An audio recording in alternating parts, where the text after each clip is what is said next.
जय श्री महाकाल फ्रेंड्स, क्यों ना आज मेरी और मेरे हस्बैंड की फेवरेट वाली रेसिपी बना ही ली जाए। जिसे मैंने एक आलू लिया है जिसे कि धो करके छील लिया है और इसके टुकड़े भी कर लिए हैं। थोड़े मीडियम साइज के ही मैंने इसके टुकड़े किए हैं, आप छोटे या बड़े कैसे भी कर सकते हैं। साथ ही गाजर को भी छील लिया है और इसको भी छील करके टुकड़े कर लिए हैं। साथ ही लिए हैं मैंने 2 टमाटर को भी हमें टुकड़ों में काट लेना है। तो यहाँ मैंने टमाटर भी काट लिए हैं। इसी के साथ लिया है एक प्याज और प्याज को भी मैं बड़ा बड़ा काट लूँगी। तो यहाँ इन सभी सब्जियों को मैंने बड़ी बड़ी साइज में ही काट लिया है। तो चलिए अब इनसे बनाते हैं कुकर में रेसिपी। जी फ्रेंड्स, आज हम यह रेसिपी कुकर में बनाएंगे। बिल्कुल इंस्टेंट बनेगी, बहुत ही कम समय में लगेगा। तो ये गैस को ऑन करके हमने रखा है कुकर और कुकर में डालेंगे हम 1.5 टेबल स्पून ऑयल। अब ऑयल को गर्म होने देंगे।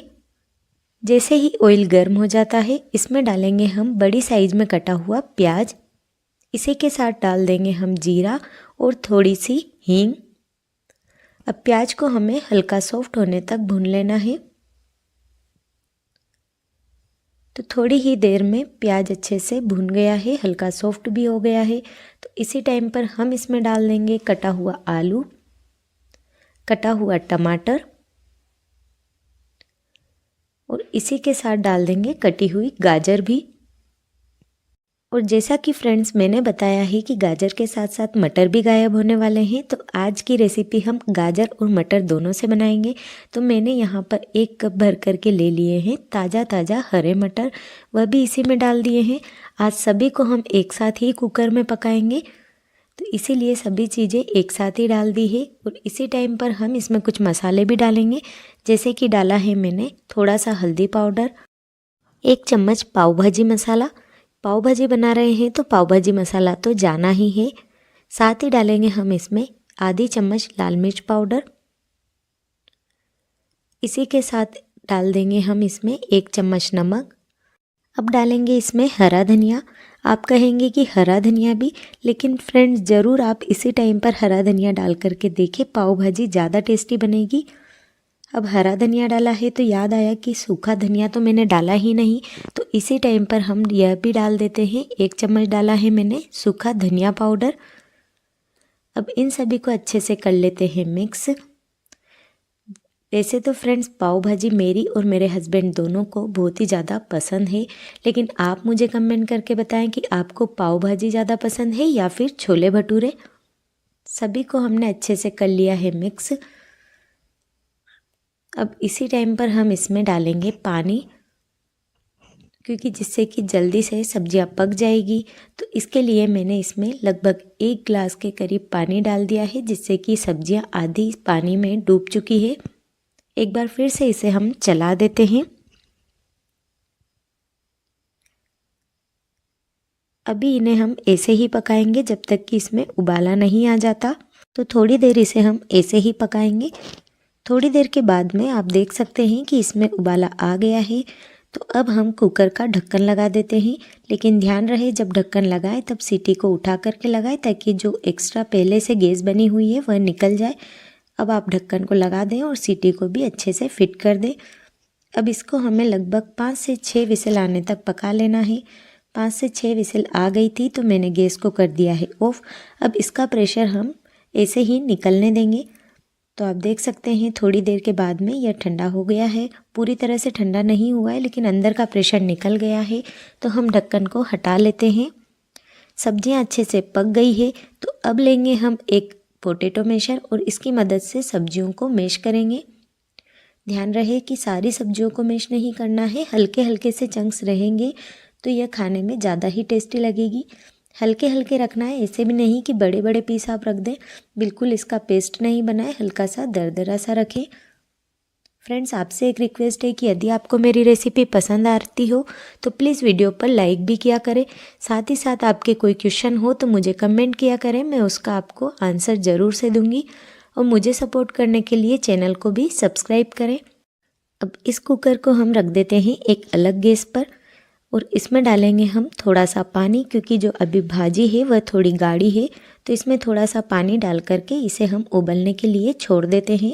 वैसे तो फ्रेंड्स यदि आप कम ऑयल की भाजी खाना पसंद करते हैं तो आप इसे उबालने के बाद में सर्व कर सकते हैं, लेकिन हमें तो बिल्कुल स्ट्रीट स्टाइल वाली भाजी चाहिए, तो इस पर लगाएंगे अब हम एक तड़का।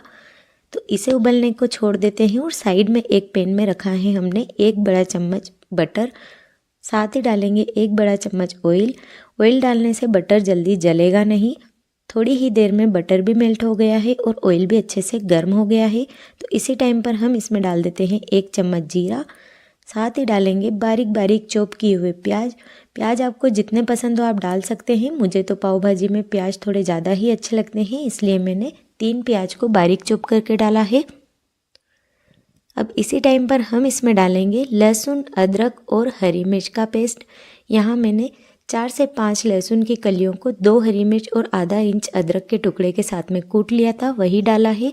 यदि आप चाहें तो मिक्सी में भी पेस्ट बना सकते हैं। अब प्याज को हमें बिल्कुल हल्का ब्राउन होने तक पका लेना है। आप देख सकते हैं प्याज में हल्का ब्राउन कलर आ गया है। तो इस टाइम पर डालेंगे हम इसमें थोड़ा सा हल्दी पाउडर, साथ ही डालेंगे आधा चम्मच लाल मिर्च पाउडर। हमने लाल मिर्च पाउडर पहले भी आधा चम्मच ही डाला था, क्योंकि हमें इस टाइम पर डालना था। इस टाइम पर जब हम तड़के में लाल मिर्च और हल्दी पाउडर डालते हैं तो कलर बहुत ही अच्छा आता है। अब हम बना रहे हैं पाव भाजी, तो साथ ही पाव भाजी मसाला तो भर भर के जाएगा, तो हमने 2 बड़ा चम्मच डाला है इसमें पाव भाजी मसाला। अब इन सूखे मसालों को एक बार हल्का सा पका लेते हैं। इसी के साथ हम डाल देंगे इसमें चॉप किए हुए टमाटर। टमाटर को मैंने चॉपर में बिल्कुल बारीक चॉप कर लिया है। आप चाहें तो इन्हें मिक्सी में भी ग्राइंड कर सकते हैं। अब इसे अच्छे से कर लेते हैं मिक्स। फ्रेंड्स, यह कुकर में बनी हुई पाव भाजी भी इतनी ज़्यादा टेस्टी लगती है कि मैंने जब जब भी इसे बनाया है सभी से तारीफ़ें ही पाई है। आप भी इसे इस प्रकार से ज़रूर से ट्राई करें, फटाफट से बन जाती है, साथ ही साथ टेस्टी भी लगती है। अब इस तड़के को हमें अच्छे से पकाना है, तो हम इसे ढक कर के पकाएंगे जब तक कि सारी ग्रेवी अच्छे से पक नहीं जाती और यह ऑयल रिलीज़ नहीं कर देती। तो थोड़ी देर के बाद हम ढक्कन को हटा करके देख लेते हैं। आप देख सकते हैं इसमें साइड में ऑयल दिखने लगा है, तो गैस को कर देते हैं ऑफ और इस तड़के को डाल देते हैं हम गर्मा गर्म भाजी के अंदर। अब इसे कर देते हैं एक बार मिक्स। लास्ट में हम इसमें डालेंगे कटा हुआ हरा धनिया। तो वैसे तो हमने पहले भी हरा धनिया डाला था, लेकिन उसे हमने सब्जियों के साथ ही मैश कर लिया है, जिससे कि बहुत ही अच्छा टेस्ट आता है। पर ऊपर से भी हम इसमें थोड़ा सा कटा हुआ हरा धनिया डाल देते हैं। फ्रेंड्स, इस टाइम पर थोड़ी सी लाइट की प्रॉब्लम आ गई थी, इसलिए भाजी का कलर अच्छे से दिख नहीं रहा है, लेकिन मैं आगे वीडियो में आपको दिखाती हूँ कि भाजी कितनी सुंदर बनी है। मतलब दिखने में बहुत ही अच्छी दिख रही है। गैस को कर दिया है हमने ऑफ। यहाँ हमारी भाजी तो रेडी है, इसे ढक कर के अलग रख देते हैं और जिस पैन में हमने तड़का रेडी किया था इसी में हम पाव को भी रोस्ट कर लेते हैं। तो थोड़ा सा बटर हमने इस पैन में डाल दिया है। वैसे तो फ्रेंड्स, आप बटर या घी जिसमें भी चाहे पाव को सेक सकते हैं और चाहे तो ऑयल में भी सेक सकते हैं, लेकिन बटर या घी में जब आप पाव को सेकेंगे तो टेस्ट ज़्यादा अच्छा आएगा। पैन में जो भी मसाला लगा हुआ था उस पर हमने पाव को फेर दिया है, जिससे कि सारा मसाला पाव पर ही चिपक गया है। अब दोनों साइड से हमें पाव को अच्छे से सेकना है। तो एक साइड से जब पाव हल्का सिक जाता है तो इसे हम पलट देंगे। अब दूसरी साइड से भी इसे सिकने देंगे और जो ऊपर वाली साइड है इस पर हम लगाएंगे थोड़ा सा पाव भाजी मसाला और थोड़ा सा रेड चिली पाउडर। इसी के साथ हम डालेंगे इस पर थोड़ा सा कटा हुआ हरा धनिया। यह सब डालने से पाव बिल्कुल मसालेदार लगता है, साथ ही साथ दिखने में भी बहुत ही अच्छा लगता है। अब इसे फिर से पलट करके पकाएंगे। तो फ्रेंड्स, यदि आपको क्रिस्पी पाव चाहिए हो तो आप पाव के बीच में एक कट लगाएं और पाव को दबा दबा करके सेकेंगे, तो पाव बहुत ही क्रिस्पी बन करके तैयार हो जाएंगे। लेकिन हमें तो पाव भाजी के साथ में सॉफ्ट पाव ज़्यादा पसंद है, इसलिए मैंने बिना दबाए इसे हल्का हल्का ही सेका है, जिससे कि पाव बिल्कुल सॉफ्ट बने रहे। तो दोनों साइड से पाव अच्छे से सिक गए हैं, तो इन्हें हम ले लेते हैं प्लेट में और पाव भाजी की प्लेटिंग कर लेते हैं। तो यहाँ हमने पाव भाजी की प्लेटिंग कर ली है। आप देख सकते हैं फ्रेंड्स, हमारी भाजी का टेक्सचर बिल्कुल स्ट्रीट स्टाइल ही यह लग रही है ना। कुकर में बनाया है इसका मतलब यह नहीं कि यह टेस्टी नहीं है, यह मार्केट से भी ज़्यादा टेस्टी बनी है। तो अब यदि आपके पास में समय कम हो या अचानक कोई मेहमान आ जाए और आपको बनानी हो पाव भाजी, तो आप इस प्रकार से यह पाव भाजी ज़रूर से ट्राई करें। खाने में भी सभी को बहुत ही अच्छी लगेगी और कोई भी आपकी तारीफ़ करते नहीं थकेगा।